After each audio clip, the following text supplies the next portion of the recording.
She said it's fine, but by the time she said it, it wasn't fine. Now, dinner was over, people were still in the living room, talking, laughing, carrying on. The children had left their cups where they had been standing, plates still on the table, a chair pushed back, left there like nobody's business. And the kitchen counter, it was full. And Maya was clearing up, not angrily, but just automatically.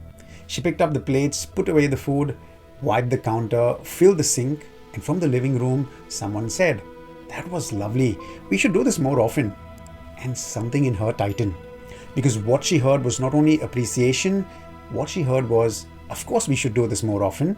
Not only because everyone enjoys it, but you're there to clean it." Now, her husband came in a few minutes later and asked, "Do you need help?" And she said, "No, it's fine." But it was not fine. And I think many of you, especially if you're the responsible one in your home, your family, or your friendships, you know exactly how this feels. You do something out of love, and then you do it again and again. You notice what needs doing before anyone else sees it. You remember the appointment, you reply to the messages, you think about the guest who might feel left out. You notice the bin, the dishes, the school email, the thing nobody asked you to carry. But somehow it has become yours. And because you love people, you carry it. But then slowly something changes. The act remains the same, but the spirit behind it changes. You are still helping, still serving, still showing up. But inside you, there's another voice that begins to speak. Why does no one notice? Why do I always have to ask? Why is it always me? And that is the moment when love begins to turn into keeping score. Slowly and subtly, a small account opens inside the heart. I did this, they did not notice. I stayed late, no one asked if I was tired. I helped and they assumed I would. And the painful thing is, it all begins with love. It begins with generosity. But when care is never spoken about, when needs are never named, and when disappointment is never brought into the light, love can start carrying a hidden record. And that hidden record changes the way we see people. The people we love stop being people, they simply become evidence. Evidence that we are alone, evidence that no one sees us, evidence that no one cares unless we break. There is a moment in the gospel where Martha is serving while Mary is at the feet of Jesus. And Martha is often treated as a simple lesson, which is don't be like Martha. But I don't think it's that simple. You see, Martha was serving, and service is not the problem. Hospitality and work are both acts of generosity. The problem is what had begun to happen inside of her. Now she comes to Jesus and she says, "Lord, do you not care that my sister has left me alone to serve?" You see, that is a very human sentence. Do you not care? That it is not about the dishes. It is about feeling unseen. But notice, Martha does not speak to Mary. She just speaks about Mary. She brings a complaint to Jesus and asks him to correct her. And that is often what resentment does. It stops speaking directly. It starts looking for someone to validate the case. Now it wants the room to agree that you're right and they are wrong, that you've been treated unfairly. But Jesus, he doesn't shame her. In fact, he doesn't even dismiss her work, but he gently names what's happening inside of her. As he says, "Martha, Martha, you are worried and upset about many things." You see, she was anxious, she was troubled, and she was divided within herself. And that is what happens when love starts keeping score. The outside still looks responsible, but the inside, the heart is no longer free. Now, Maya was not wrong to be tired. She was not wrong to want help. She was not wrong to feel hurt that everyone else could enjoy the evening while she carried the weight behind it. But the question is not only should they have noticed, maybe they should have, but the harder question is, what was she doing with that hurt? Because there is a difference between needing support and silently testing people to see if they notice. Now, there is a difference between serving with love and serving while building a case against the people you serve.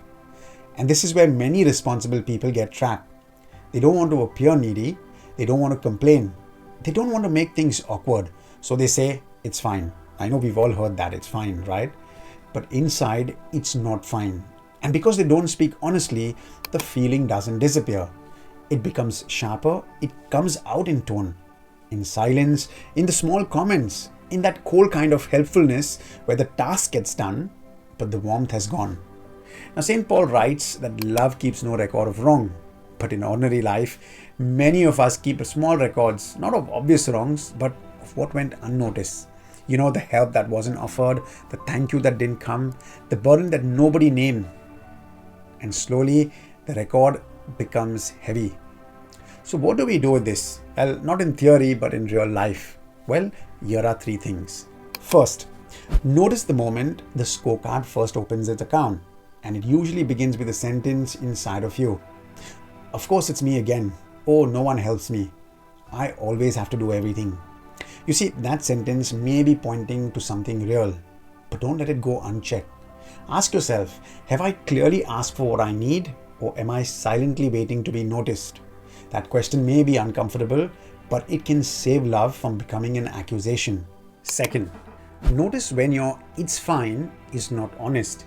Now, sometimes "it's fine" is just an act of generosity, and sometimes it's resentment wearing a calm voice. You say it to avoid conflict, but the conflict doesn't leave. It just goes underground. The action is to say the need plainly, not "no one ever helps me," but "can you help me with the table while I start the dishes?" Or "I'm feeling a bit stretched tonight. I need help before I become sharp with everyone."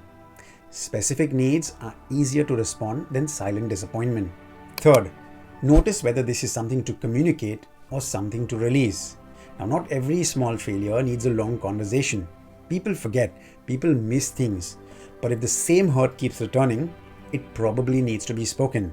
If it needs to be communicated, communicate it without building a case.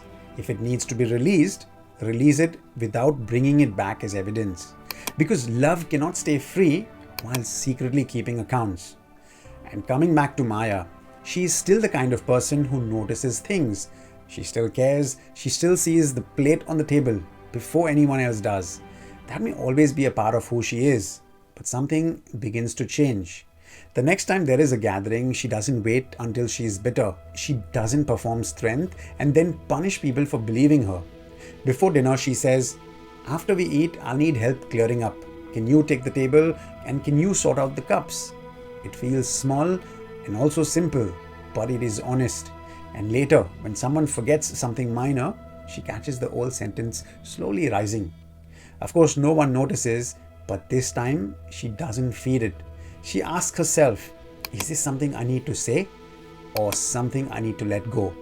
But the house is still noisy, people are still imperfect, but she is still learning.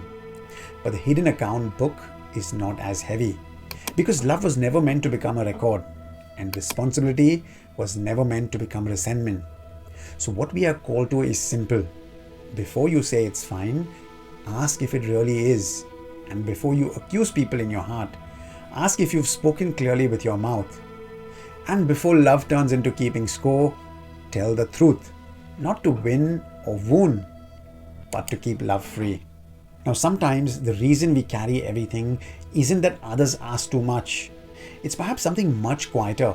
It's that we've forgotten who we are when we are not carrying something. And that's what the next one is about. You can watch it here. And before I go, a quick note.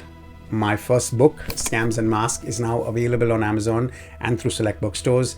If you enjoy thoughtful, story-driven explorations of human behavior, trust, and decision-making, have a look at this. I'll leave a link in the description below. Well, I'll see you in the next one. Until then, cheers and God bless.